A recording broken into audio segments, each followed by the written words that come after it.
The smell of dying cattle filled the Montana air on the day Meredith Parker buried her husband, and she knew without counting the coffers that whatever money Thomas had left her wouldn't last through winter.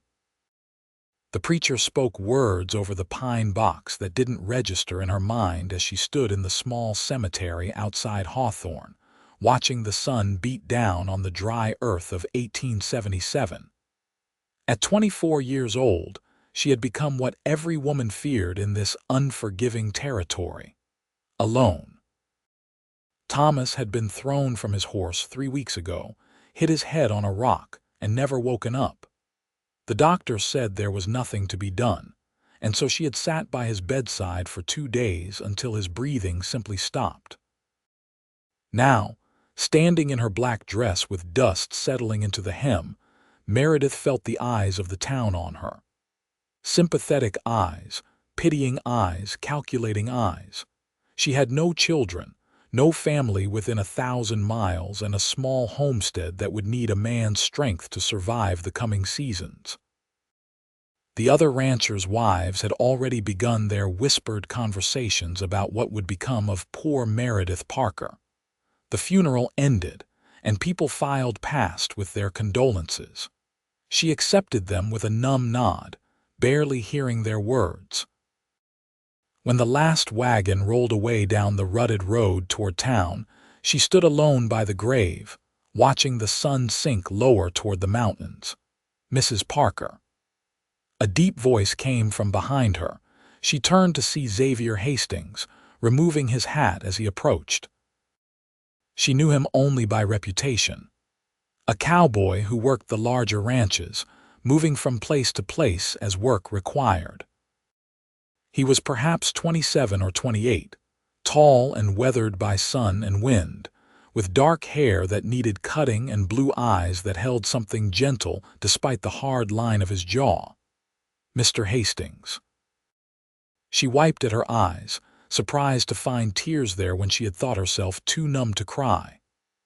"I wanted to pay my respects. Your husband once helped me when I was in a bind. Lent me a horse when mine went lame and I had to get to the next town for work. Wouldn't take any payment for it either." Meredith tried to smile. That sounded like Thomas. He had been a good man, if not always a practical one. That was kind of him.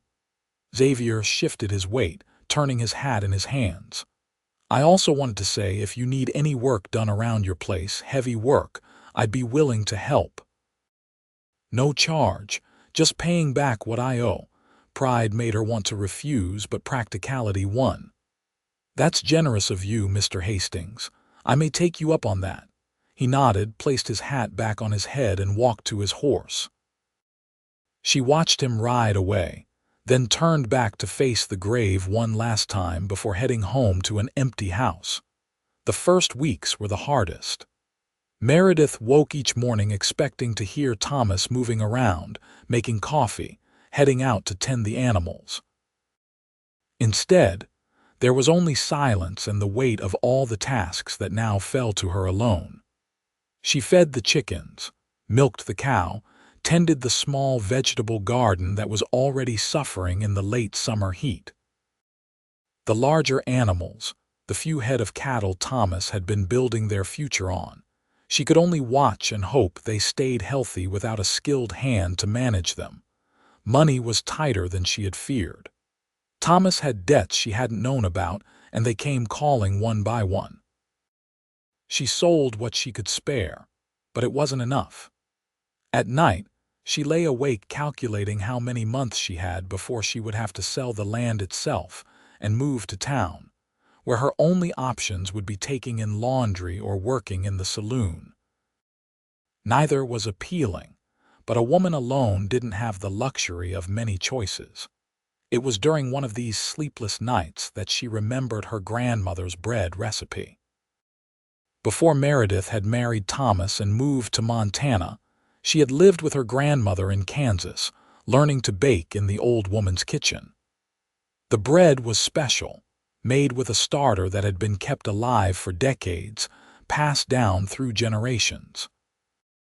It had a flavor unlike anything else, slightly tangy, perfectly textured, and people had always said it was the best they had ever tasted. The next morning, Meredith dug through her things until she found the jar with the starter. She had kept it alive all these years, feeding it regularly out of habit and sentiment. Now, it might be the thing that saved her. She spent the next week perfecting her technique, baking loaf after loaf until she could produce them quickly and consistently. Then on a Sunday morning she loaded her wagon with fresh loaves wrapped in clean cloth and drove into Hawthorne. The town was small, just a main street with a general store, a saloon, a church, a bank, and a handful of other businesses. People gathered on Sundays after church, and Meredith positioned herself near the steps, arranging her bread on a table made from a board and 2 barrels. "Fresh bread," she called out, feeling her face flush with embarrassment. She had never been a merchant before. "Best you'll ever taste, made fresh this morning." At first, people walked past with curious glances. Then Mrs. Whitmore, the banker's wife, stopped. "How much?" 10 cents a loaf. Mrs. Whitmore examined the bread, squeezed it gently, then opened her reticule. "I'll take 2. That broke the dam. Others approached, drawn by curiosity and the genuinely delicious smell. By the time the church bells rang noon, Meredith had sold every loaf. She counted her earnings with shaking hands. 80 cents. It wasn't much, but if she could do this every week and perhaps sell to the restaurant as well, she might just make it. She started a routine. Every Saturday, she would bake through the day and into the evening. Every Sunday, she would take her bread to town. The restaurant owner, a gruff man named Mr. Chen, who had come from California during the gold rush, tasted her bread and immediately offered to buy 10 loaves a week at 8 cents each.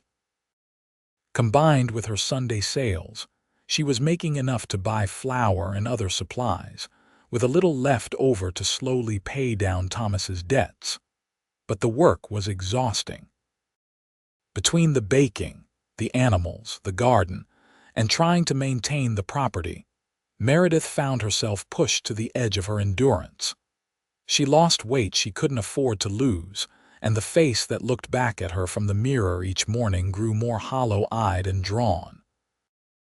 It was on a Sunday in late September, as she was packing up her empty baskets in town, that she heard horses approaching. She looked up to see Xavier Hastings riding in with another cowboy, both dusty from the trail. They dismounted outside the saloon, and Xavier's eyes caught hers across the street. He said something to his companion, then crossed over to her. "Mrs. Parker, Mr. Hastings." She nodded, suddenly aware of her flour-dusted dress and tired eyes. "I heard you've been selling bread. Folks say it's the best they've ever had. People are kind. I also heard you've been working yourself near to death trying to keep your place running." Meredith stiffened. "I'm managing fine, thank you. I didn't mean any offense." He held up a hand. "I just wanted to remind you that my offer still stands. If you need help, I'm willing." She wanted to refuse again, but that morning one of her fence posts had broken, and she had spent 2 hours trying to fix it with inadequate tools and insufficient strength. Pride was a luxury she couldn't afford. "Actually," she said slowly, "there are some repairs I can't manage on my own. If you truly meant your offer, I would be grateful for help. I'll come by tomorrow afternoon. I'm working the Morrison Ranch right now, but I can spare some time. I can't pay you much, but I can feed you a good meal and send you home with fresh bread." Xavier smiled, and it transformed his usually serious face. "That sounds like more than fair payment, Mrs. Parker." He came the next day as promised, arriving in mid-afternoon with tools strapped to his saddle. Meredith showed him the broken fence, the sagging barn door, the loose boards on the porch that she feared would give way entirely. He listened to her list, surveyed the property with a practiced eye, and nodded. "I can tackle the most pressing things today. The rest might take a few more visits. I don't want to impose. You're not. I gave you my word." She left him to work and went back to her own tasks, but found herself aware of his presence in a way that made her uncomfortable. It had been only 2 months since Thomas died. She shouldn't be noticing the way Xavier's shoulders moved as he worked, or the competent efficiency with which he handled tools, or the low sound of his voice as he spoke gently to his horse. When the sun started to set, she called him in for supper. She had made stew from vegetables and a bit of salted pork, and of course there was fresh bread. They sat at her small table, and the silence felt awkward until Xavier spoke. "This is delicious. You're a fine cook." "Thank you. My grandmother taught me." "The same one who taught you to make the bread?" "Yes. She raised me after my parents died, cholera, when I was 7. "I'm sorry." Meredith shrugged. "It was a long time ago. What about your family?" "Never knew my father. My mother died when I was 16. Been on my own since then, working ranches, moving wherever the work takes me." "That sounds lonely." "It can be, but it's also free. No ties, no responsibilities except to do the job I'm hired for." He paused, then added, "Though lately I've been thinking it might be nice to have something more permanent." They talked until the stars came out, about small things and large ones, and Meredith realized it was the first real conversation she'd had in months. When Xavier finally stood to leave, she gave him 2 loaves of bread as promised. "Same time next week?" he asked, "if you're willing." "I am." He came the following Monday and the Monday after that. Each time he completed more repairs, and each time they shared a meal and conversation. Meredith found herself looking forward to his visits with an eagerness that brought guilt. She was a widow, still in mourning. It wasn't proper to feel this way, but she couldn't help it. Xavier made her laugh with stories from his travels. He listened when she talked about her fears for the coming winter. He treated her not as a helpless widow or a burden, but as a person worthy of respect and friendship. On the 4th Monday, as they sat eating supper, Xavier said, "I've been thinking about your cattle." "What about them?" "You've got good stock, but they need more attention than you can give them while managing everything else.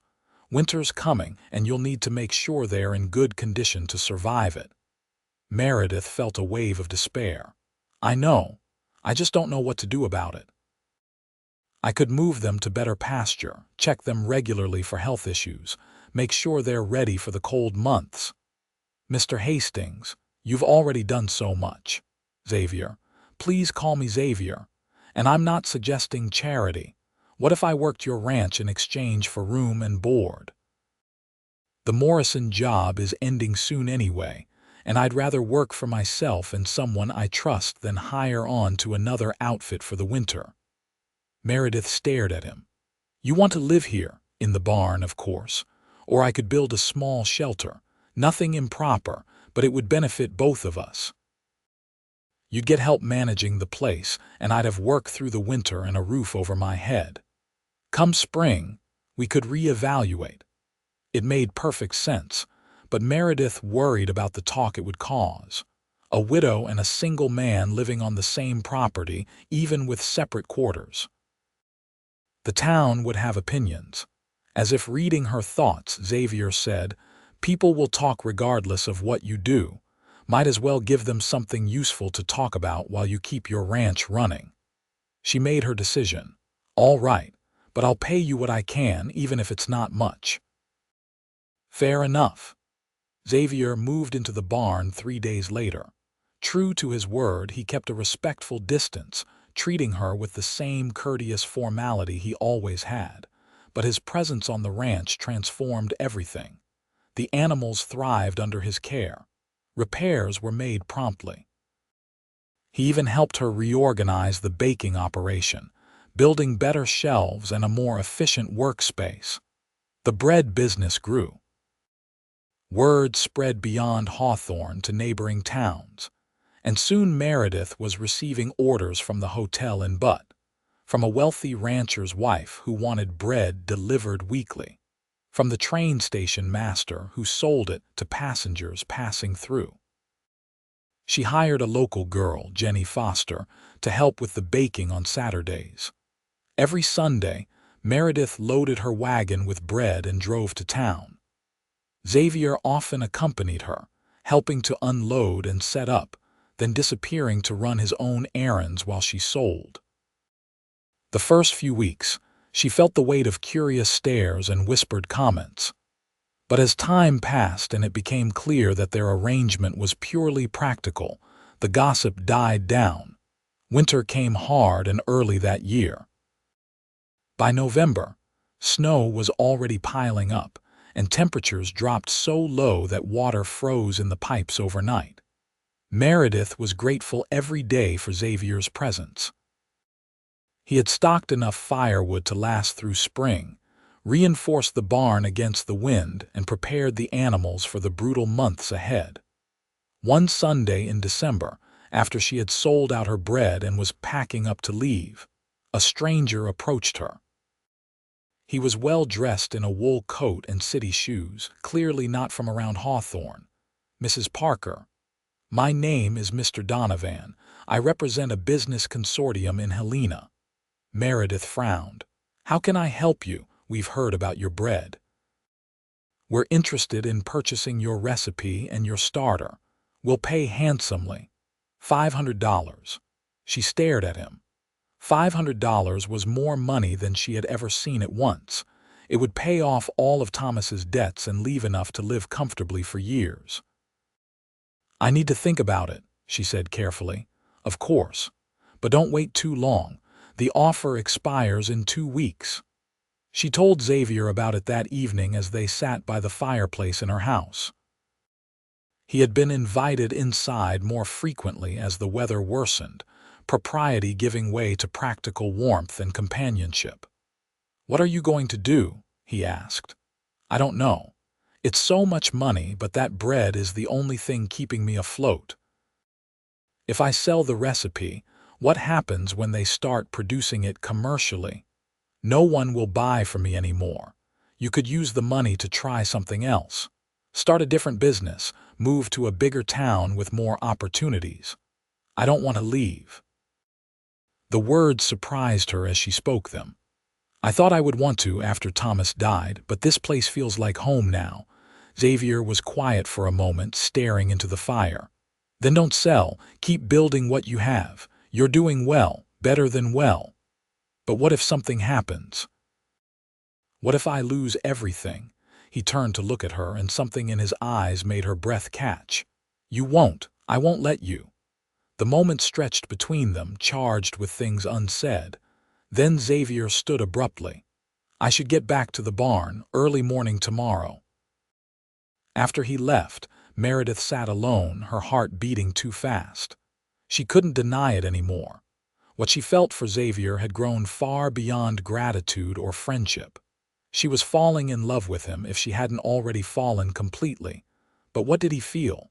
And was it too soon? Thomas had been dead only for months. Was she dishonoring his memory by having these feelings? She told Mr. Donovan no. The decision felt right, even if it meant continuing to work hard for every dollar. This business was hers, built from her grandmother's legacy and her own determination. She wouldn't sell it to strangers. Christmas came, and Meredith baked special sweet bread with dried fruit and honey.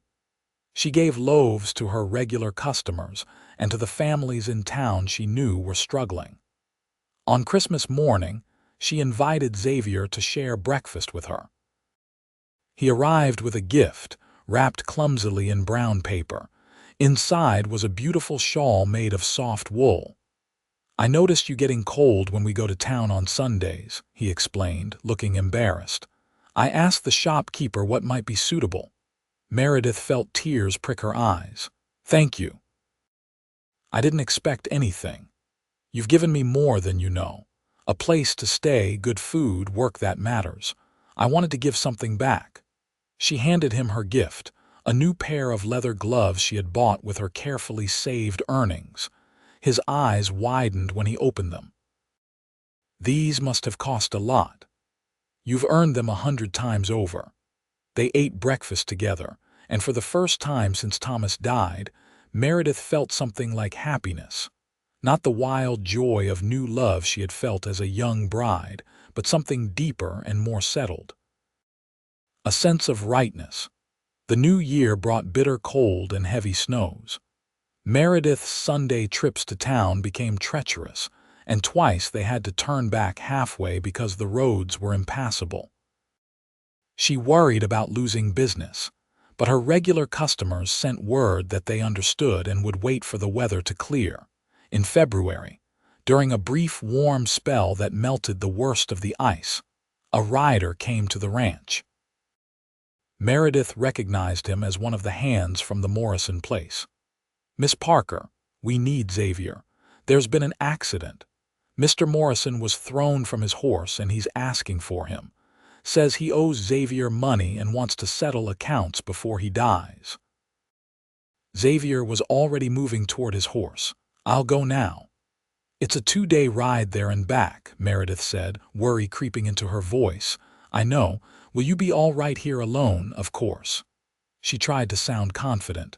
"Be careful." He rode out within the hour, promising to return as quickly as possible. Meredith watched him go, fighting the urge to call him back. She had managed alone before. She could do it again. The first day passed uneventfully. She did her chores, fed the animals, worked on her baking. But that night, the wind picked up, howling around the house with a fury that shook the windows. By morning, another blizzard had descended, worse than any they'd had all winter. Meredith struggled through the snow to the barn, fighting wind that nearly knocked her over. She fed the animals and milked the cow, her fingers numb despite her gloves. On the way back to the house, she slipped on ice hidden under the snow and went down hard, twisting her ankle. Pain shot through her leg. She tried to stand but couldn't put weight on the injured ankle. The house was 50 feet away, the snow was still falling, and she was alone. Fighting panic, Meredith crawled. It took what felt like hours but was probably only minutes to drag herself through the snow to her door. Once inside, she collapsed by the fireplace, shaking with cold and pain. She got the fire built up, then examined her ankle. It was already swelling, turning purple. Not broken, she thought, but badly sprained. She wrapped it tightly and elevated it, trying to remember everything her grandmother had taught her about treating injuries. The blizzard lasted 3 days. Meredith rationed her supplies and kept the fire going, but she couldn't make it to the barn. She worried constantly about the animals, about whether Xavier was safe, about what would happen if the injury didn't heal. On the 4th day, the storm finally broke. Meredith hobbled to the window and saw clear skies for the first time in days. She tried to make it to the barn, but the pain was too intense. She got halfway there before she had to turn back, tears of frustration streaming down her face. She was sitting by the fire, trying to decide what to do when she heard hoofbeats. Her heart leaped. Xavier burst through the door, covered in snow, his face wild with worry. Thank God. When I saw the storm coming, I tried to get back, but I had to wait it out in a lined shack 20 miles from here. I've been riding since before dawn. He saw her elevated ankle and crossed the room in 3 strides. What happened? I fell on the ice. It's just a sprain, but I couldn't get to the animals. I'll take care of them. Don't move. He was gone for an hour, tending to everything that had been neglected during the storm. When he returned, he had a look of determination on his face. This can't happen again.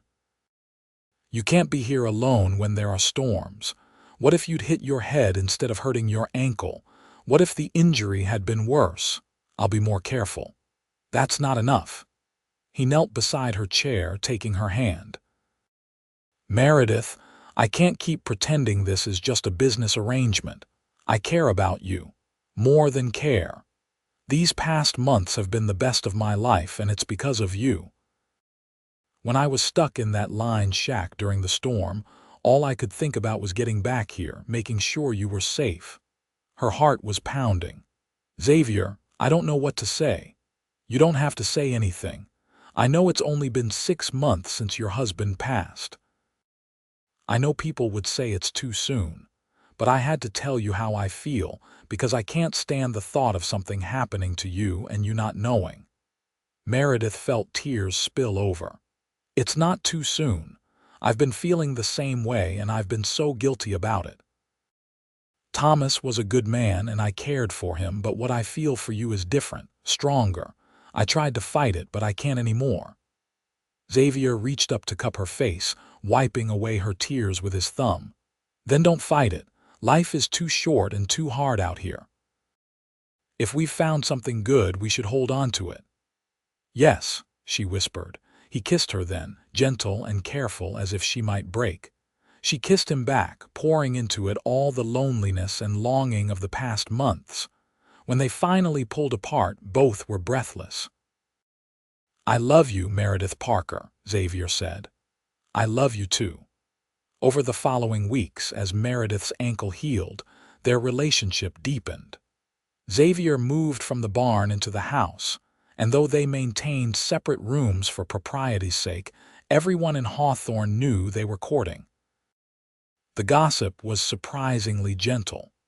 Perhaps people recognized that they were good for each other, or perhaps they simply had bigger things to worry about as winter dragged on. In March, Xavier proposed properly, with a simple gold band he had saved for months to buy. Meredith said yes without hesitation. They were married in the church in Hawthorne on a bright April morning, with most of the town in attendance. Even the preacher, who could be stern about such matters, seemed genuinely happy for them. The ranch flourished under their joint management. Xavier expanded the cattle operation, buying more stock and improving the grazing land. Meredith's bread business continued to grow, and she trained Jenny Foster to take over more of the production, giving her a partnership stake in exchange for her labor. By summer, they were shipping bread to 3 different towns and had inquiries from even further afield. In late autumn, Meredith realized she was pregnant.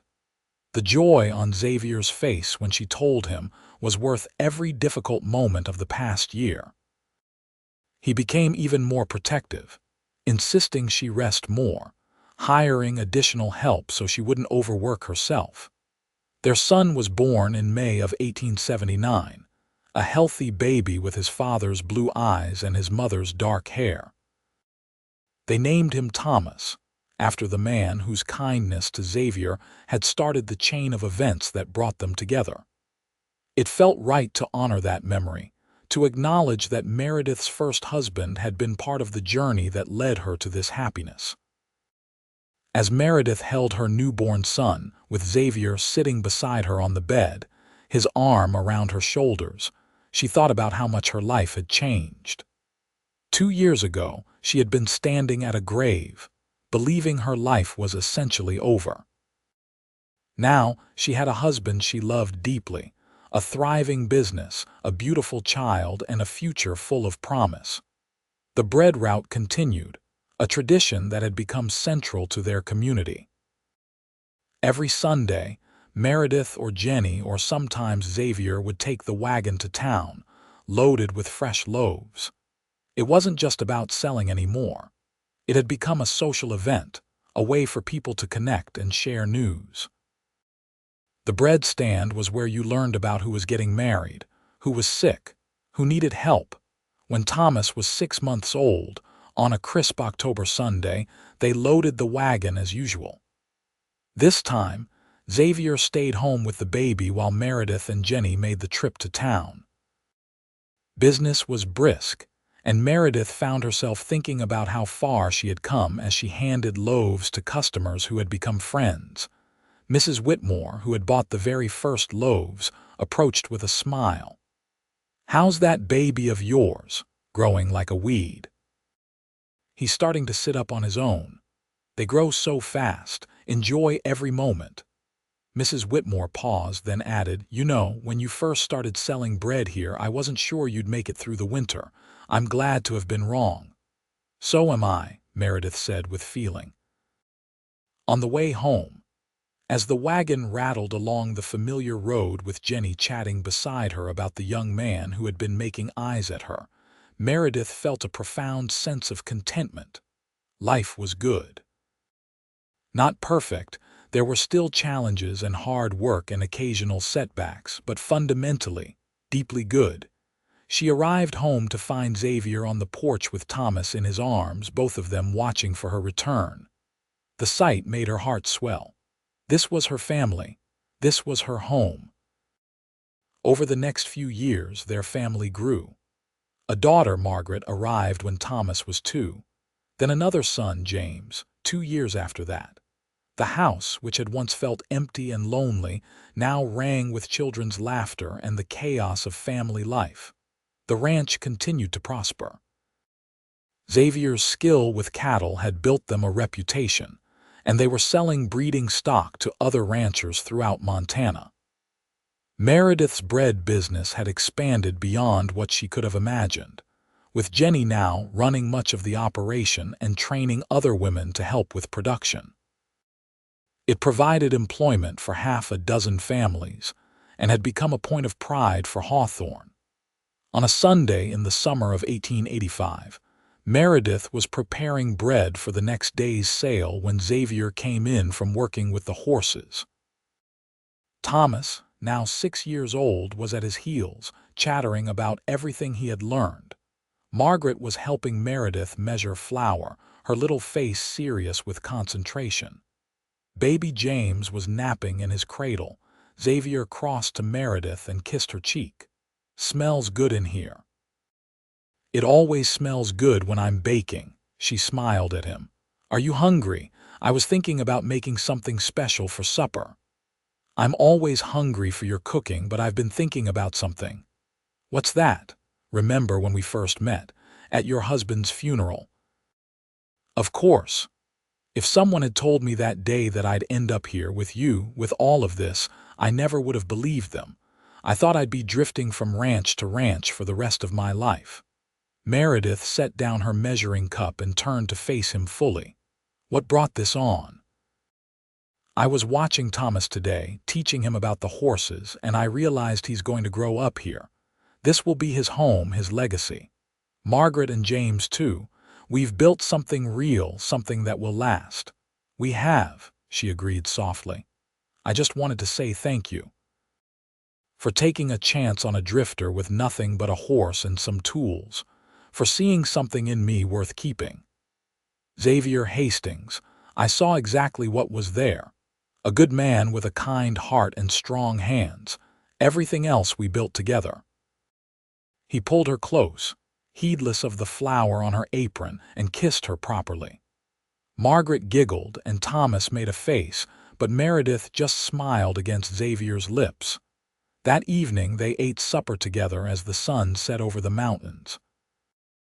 The children told stories about their day, interrupting each other and laughing at their own jokes. Meredith served her famous bread alongside a roast that Xavier had carefully prepared, and they all ate until they were satisfied. After the children were in bed, Meredith and Xavier sat on the porch, watching the stars come out. It was the same porch where she had once sat alone, wondering how she would survive.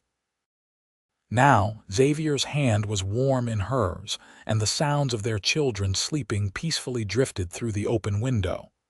"You ever miss it?" she asked. "The freedom of moving around, no responsibilities. Not even a little bit. This is freedom.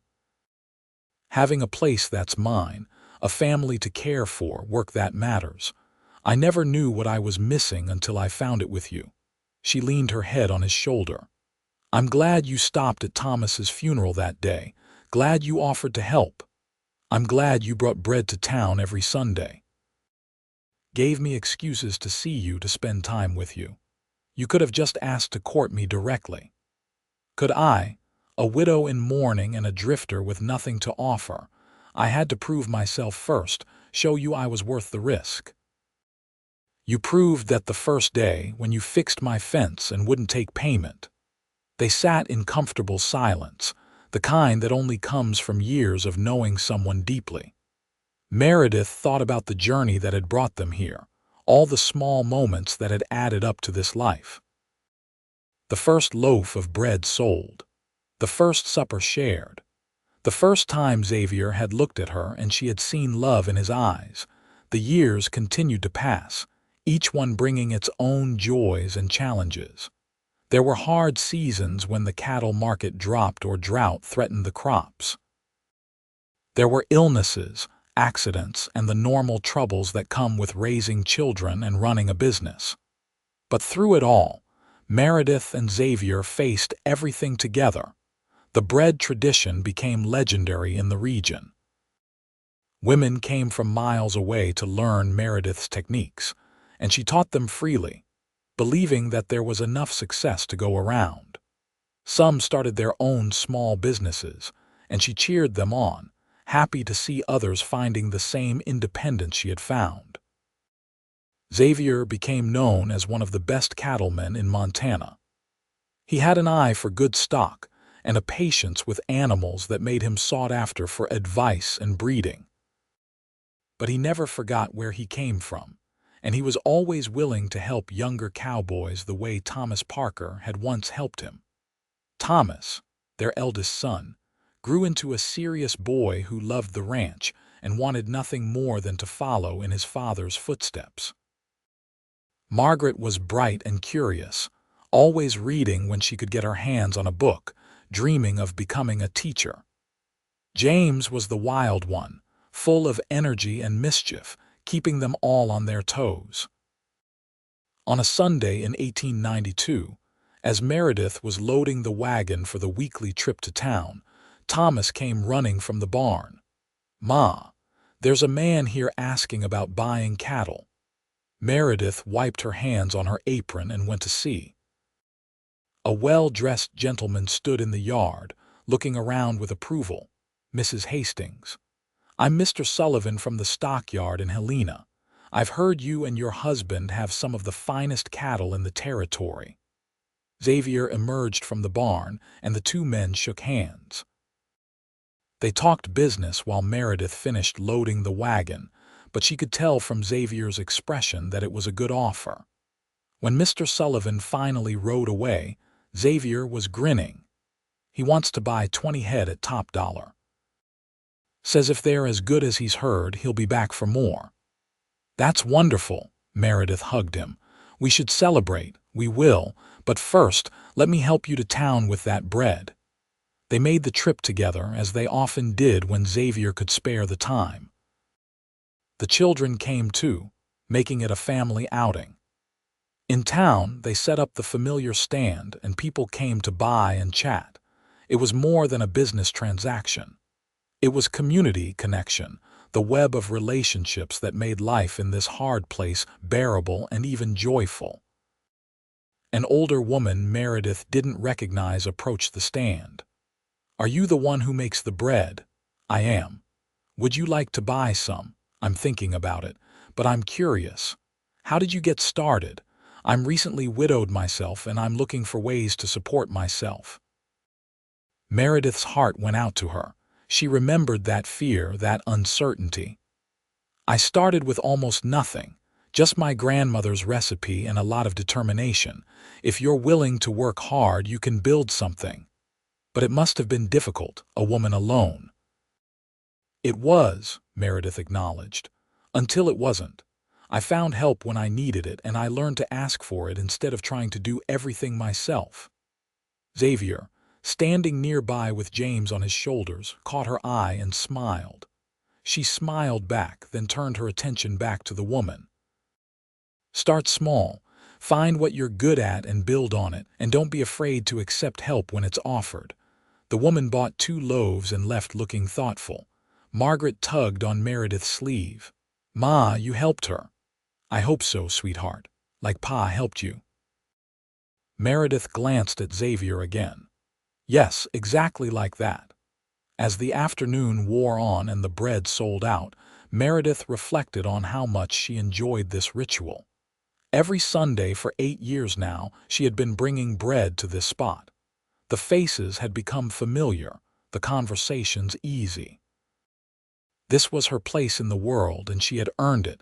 On the ride home, with the empty baskets rattling in the wagon bed and the children dozing against them, Xavier said, "That woman you talked to, the widow, you gave her good advice. I told her what I learned.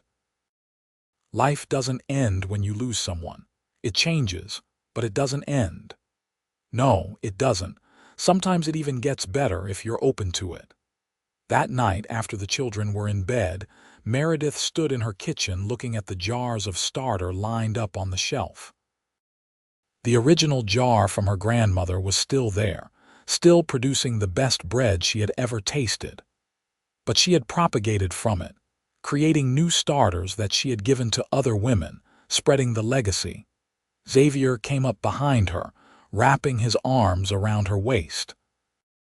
"What are you thinking about how things connect? My grandmother gave me this starter, which gave me a way to support myself, which brought you into my life, which gave us all of this. If any one thing had been different, we might never have found each other. But we did find each other. That's what matters. Do you ever think about that day at the funeral? If you had decided not to come or not to offer help, sometimes. But I believe we would have found our way to each other somehow. Some things are meant to be." Meredith wasn't sure she believed in fate, but she believed in choice. She had chosen to keep fighting when it would have been easier to give up. She had chosen to accept help when pride might have made her refuse. She had chosen to love again when it would have been safer to close her heart. And Xavier had made his choices too. To stop and pay respects, to offer help, to keep coming back week after week until helping had become friendship and friendship had become love. The years that followed brought more changes. Thomas grew tall and capable, taking on more responsibility for the cattle operation. At 18, he announced his intention to marry Sarah Chen, the daughter of the restaurant owner who had been Meredith's first wholesale customer. The wedding was a joyful affair that brought together the Chinese community and the white ranchers, a celebration of love that crossed the boundaries of the time. Margaret did become a teacher, getting her certificate and taking a position at the Hawthorne School. She was brilliant with children, patient and creative, and the town quickly recognized her value. At 21, she married a young lawyer who had recently moved to town, and they built a house right on Main Street. James, true to his wild nature, became a horse trainer. He had his father's gift with animals and his mother's determination. And by the time he was 25, people were coming from across the state to have him work with their horses. Meredith and Xavier watched their children build their own lives with pride and occasional pangs of nostalgia. The house, once so full of noise and chaos, grew quieter, but it wasn't empty. Grandchildren started arriving, and suddenly the Sunday dinners that had become tradition were full again. In 1905, on a warm June Sunday, the whole family gathered for Meredith and Xavier's 26th wedding anniversary. Thomas and Sarah brought their 3 children. Margaret and her husband brought their 2. James, recently married himself, brought his new bride. The house and yard were full of people, noise, laughter. Meredith stood at the kitchen window, watching Xavier show his grandchildren how to catch fireflies as dusk fell. He was 56 now, his dark hair streaked with gray, but he still moved with the easy grace of a younger man. She was 52, and though her hands sometimes ached from years of kneading bread and her eyes needed spectacles for close work, she felt blessed beyond measure. Margaret came to stand beside her. "Happy anniversary, Ma. Thank you, sweetheart. You and Pa, you've built something really special here, not just the ranch and the business, but the family. The way we all support each other. That's what families do. Not all of them. Some of my students come from homes where there's no love, no support. It makes me appreciate what we have even more." Meredith put her arm around her daughter. "Your father and I, we both knew what it was like to be alone. We never wanted that for our children. We wanted you to know you always have a place to belong, people who love you no matter what." You succeeded. That night, after everyone had gone home and the house was quiet again, Meredith and Xavier sat on the porch as they had so many times before. The stars were bright overhead, and a cool breeze brought the scent of summer grass. 26 years, Xavier said. "Sometimes it feels like yesterday, sometimes it feels like forever." "Both," Meredith agreed. "I can hardly remember what life was like before you. Harder, lonelier." "Yes." Xavier took her hand, his calloused fingers intertwining with hers. "Do you remember the first time I asked you to stay for supper?" Meredith laughed. "Of course. You had been working on my fence all afternoon and I offered you bread as payment. You asked if I'd like company while I ate. I was so nervous. I thought you'd say no, send me on my way." "Why would I do that? I was tired of eating alone. We've never had to eat alone since." "No, we haven't." They sat in the comfortable silence of long companionship, watching the night settle over their land.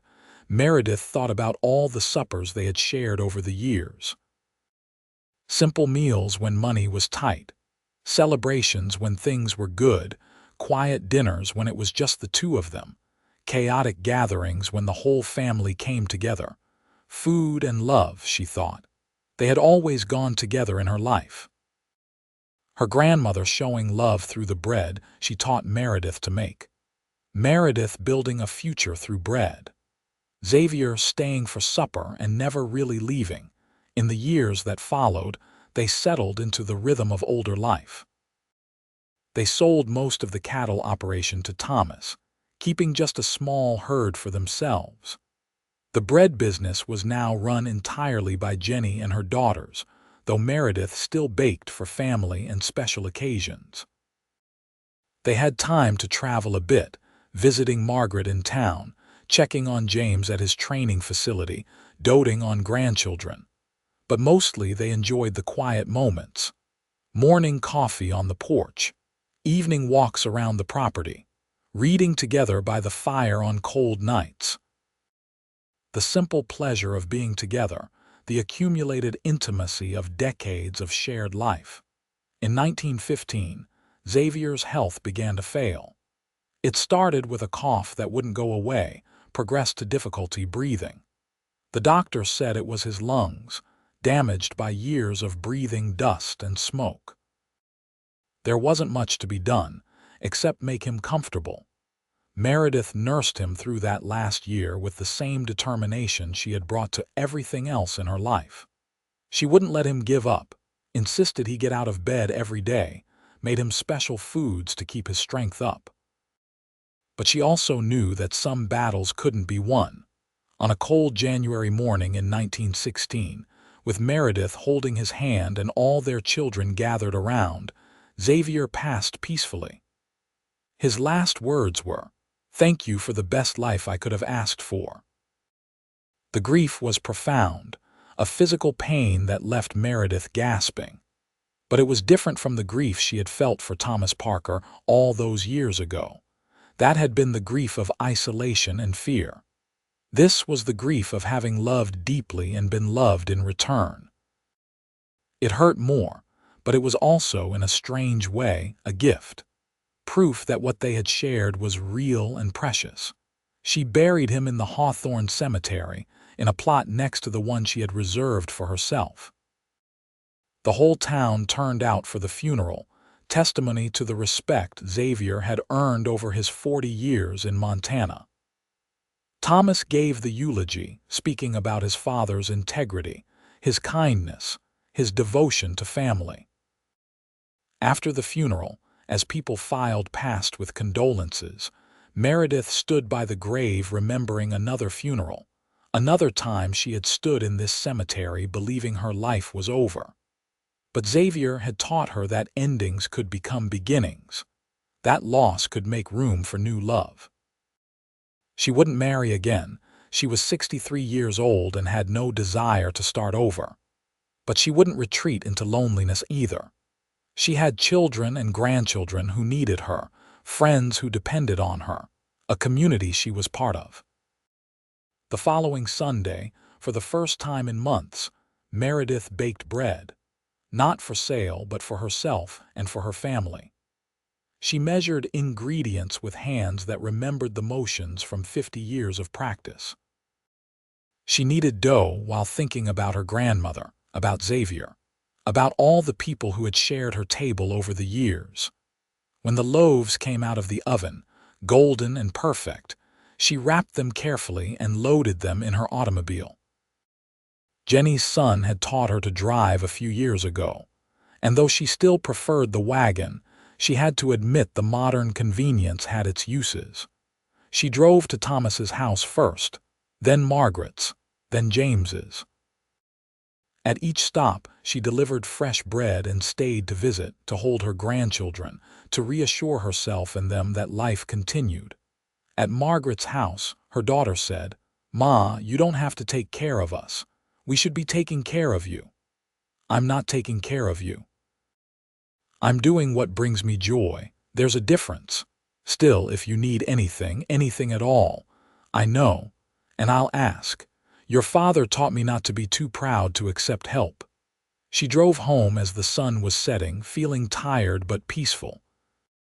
The house was empty, but it didn't feel as lonely as she had feared.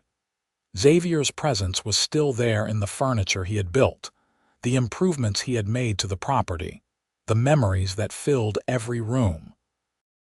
She made herself a simple supper and ate it at the table where they had shared so many meals. Tomorrow she would wake up and face another day. The day after that, another. She would keep going because that was what you did. You kept going, kept loving, kept building, even in the face of loss. The years passed. Meredith grew older but stayed active, refusing to let age slow her down too much. She learned to use a telephone so she could talk to her children every week. She attended every grandchild's school play and graduation. She taught her granddaughters to bake bread, passing down the tradition one more generation. In 1925, the town of Hawthorne threw a celebration for Meredith's 72nd birthday. It seemed like everyone she had ever known was there, along with people she didn't recognize who told her stories about how her bread business had inspired them to start their own enterprises, how her example of perseverance had helped them through hard times. The mayor gave a speech calling her a pioneer and a pillar of the community. Meredith sat through it feeling embarrassed but also touched. She had never set out to be anyone special. She had just tried to survive, to build a life, to love and be loved. If that had inspired others, she was glad. That night, surrounded by 3 generations of her family, Meredith stood to say a few words. "When I came to Montana as a young bride 50 years ago, I never imagined this would be my life. I've been blessed beyond what I deserved. I've lost people I loved, and that pain never fully goes away. But I've also found love I never expected, built things I'm proud of, and watched my children and grandchildren grow into wonderful people. If I could give you one piece of advice, it would be this: don't be afraid to start over. Don't be afraid to accept help. And don't be afraid to love even when you've been hurt before. The risk is always worth it." The applause was thunderous, and Meredith sat down quickly, feeling tears on her cheeks. Thomas raised his glass in a toast. "To Ma, who taught us that bread and love can save a life. To Ma." The room echoed. Later, as the party wound down, Meredith's oldest granddaughter, Clara, came to sit beside her. At 19, she reminded Meredith of herself at that age, full of dreams and determination. "Grandma, I've been thinking about starting a business. I want to make clothing, really beautiful dresses for special occasions. Do you think I could do it?" Meredith took her granddaughter's hand. If you're willing to work hard and not give up when things get difficult, you can do anything. Look at me. I started with nothing but a bread recipe and some stubbornness. And then you met Grandpa. Yes, but I had already started fighting for myself before he came along. That's important. You can't wait for someone to save you. You have to save yourself. If help comes along the way, accept it gratefully, but never forget that you're capable on your own. Clara nodded thoughtfully. Will you help me? I don't mean with money, but with advice, always. That's what family is for. As the months passed, Meredith helped Clara set up her business, sharing the lessons she had learned decades ago. The challenges were different, but the principles were the same: quality work, fair prices, treating customers with respect, never giving up. Watching Clara navigate the early struggles of entrepreneurship brought back memories so vivid that Meredith sometimes felt like she was 24 again, standing in the town square with her first loaves of bread, terrified and hopeful in equal measure. In the spring of 1927, Meredith's health began to decline. Nothing dramatic, just a gradual slowing down. She tired more easily, needed more rest, found the day-to-day tasks harder to manage. Margaret insisted she move to town, where it would be easier to look after her, but Meredith refused.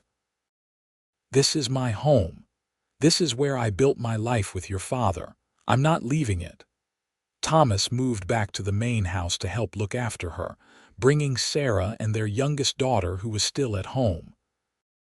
Meredith protested that she didn't need looking after, but secretly she was grateful for the company. On a Sunday morning in late September, she woke feeling strangely peaceful. The pain that had been her constant companion for weeks was gone. She got out of bed, dressed carefully, and made her way to the kitchen. Sarah found her there, rolling out dough. "Ma, what are you doing? You should be resting." "I wanted to bake bread one more time. Real bread from the old starter. Let me help you."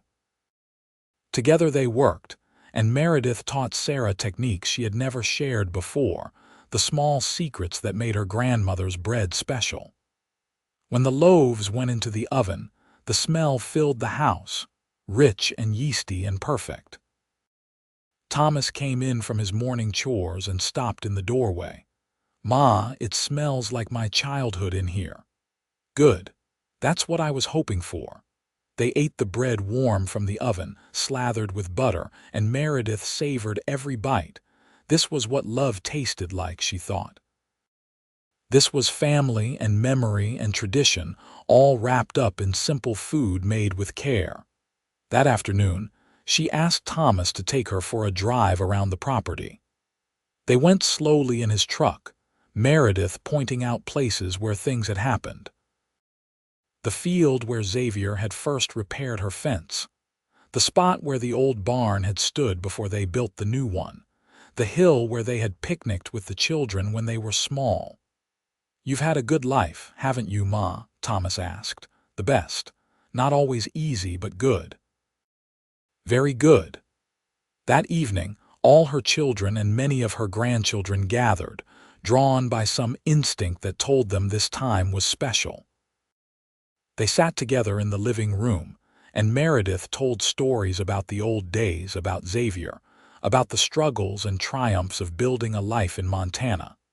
As the sun set and the room grew dark, someone suggested they sing. They chose hymns and old songs, their voices blending in harmony.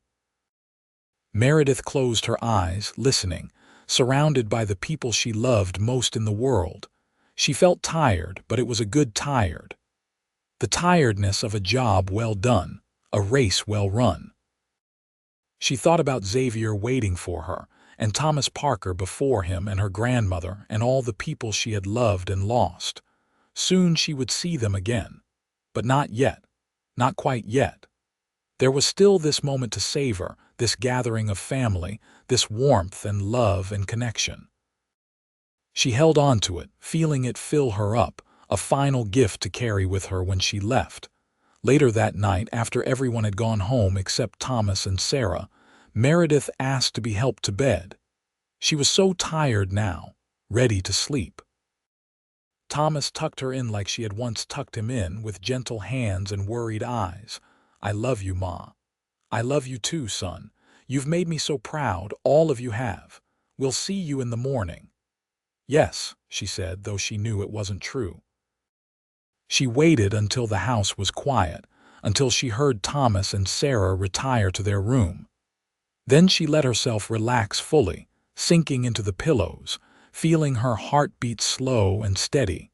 She thought about bread, about how you started with such simple ingredients, flour and water and salt and time, and created something that nourished and sustained.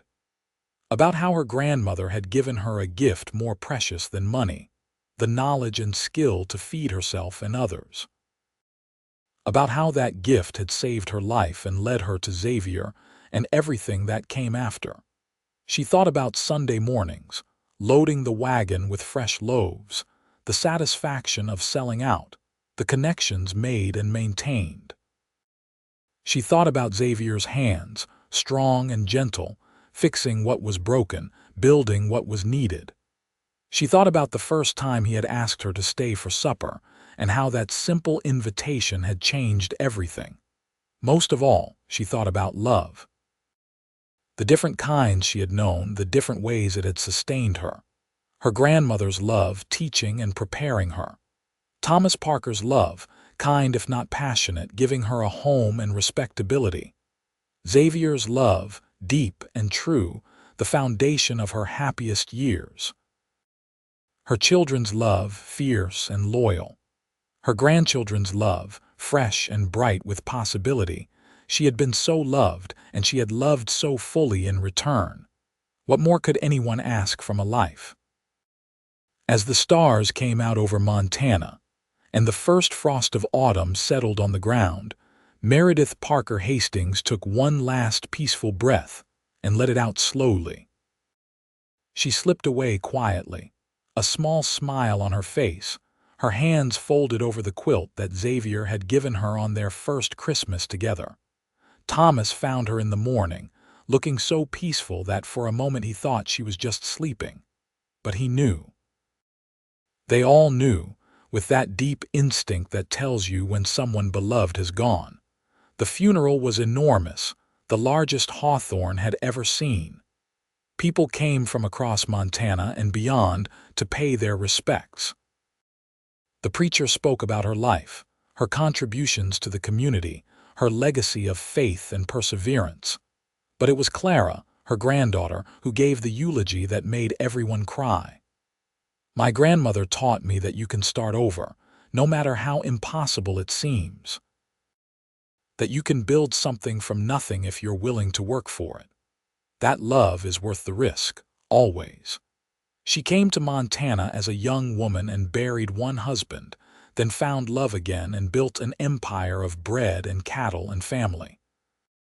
She never gave up, never stopped trying, never closed her heart, and because of that, all of us are here. We're her legacy, every one of us.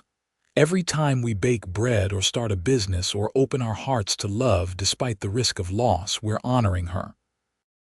She'll never truly be gone as long as we remember what she taught us. They buried her next to Xavier, in the plot she had reserved so many years ago. On her headstone, Thomas had inscribed, "Meredith Parker Hastings, 1853–1927, beloved wife, mother, grandmother."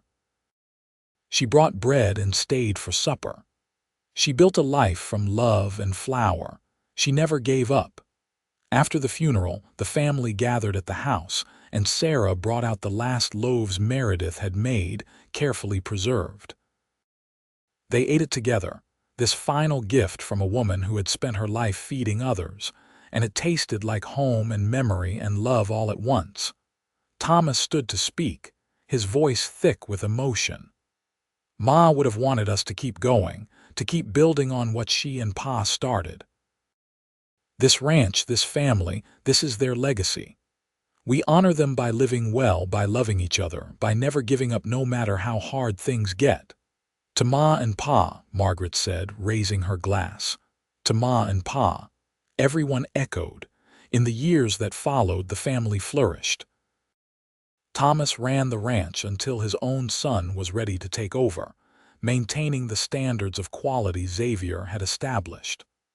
Margaret continued teaching, shaping young minds for another decade before retiring. James's horse training business became legendary, with clients coming from across the country. Clara's dress business succeeded beyond anyone's expectations. She became known for her beautiful work and fair prices, employing dozens of women and providing them with good wages and respect. She always said she learned how to run a business from her grandmother, and she kept one of Meredith's old bread recipes framed in her shop as a reminder. The bread business continued too, passed down through Jenny's family. They still used the starter descended from Meredith's grandmother's original, and every loaf sold carried a tag that read, "From the original Parker family recipe, keeping tradition alive since 1877. Decades passed. The ranch stayed in the family, each generation adding their own improvements while respecting the foundation that Meredith and Xavier had built. The little homestead that had almost been lost became one of the most successful operations in Montana, known for integrity and quality. In 1977, on the 100th anniversary of Meredith's first bread sale, the family organized a massive celebration. Descendants came from across the country, some bearing the last name Hastings, others Parker, some with different names but all connected by blood or marriage to the woman who had started it all. They gathered at the original homestead, now carefully preserved as a family museum. Thomas and Sarah's grandson gave a speech about Meredith's life, her struggles and triumphs. Then everyone shared a meal featuring bread made from the original starter, still alive and producing after 100 years. As the sun set over the Montana mountains, the family stood together. More than 200 people descended from one widow who had refused to give up. They sang old songs and told old stories, keeping the memories alive, passing them down to children who would pass them to their own children someday. And somewhere in the evening breeze, if you listened carefully, you might have heard the echo of a question asked long ago. "Will you stay for supper?" And the answer that changed everything: yes. The legacy of bread and love, of perseverance and hope, of starting over and building something beautiful from the ashes of loss, that legacy lived on. It lived in every loaf baked from the old recipe, in every grandchild taught to never give up, in every heart that opened to love despite the risk. Meredith and Xavier's story became legend in their family, told and retold, embellished slightly with each generation but keeping its essential truth. That love can be found in the most unexpected places, that endings can become beginnings, and that the simple act of breaking bread together can change a life. Their graves in the Hawthorne Cemetery were always decorated with fresh flowers, tended by family members who made sure they were never forgotten. And every Sunday, someone from the family, somewhere in the country, baked bread using the old recipe, keeping the tradition alive, honoring the woman who had started it all with nothing but determination and a jar of sourdough starter. The Wild West they had known was long gone, replaced by modern Montana with its highways and towns and technology. But the values they had lived by, the love they had shared, the legacy they had built, those things endured. They would endure as long as there was family to remember, bread to bake, and stories to tell. And so the story ended where it began, with bread and love and a woman who refused to let loss define her. She had brought bread every Sunday, and a cowboy had asked her to stay for supper. From that simple beginning, everything else had flowed. A life, a love, a legacy that would last forever.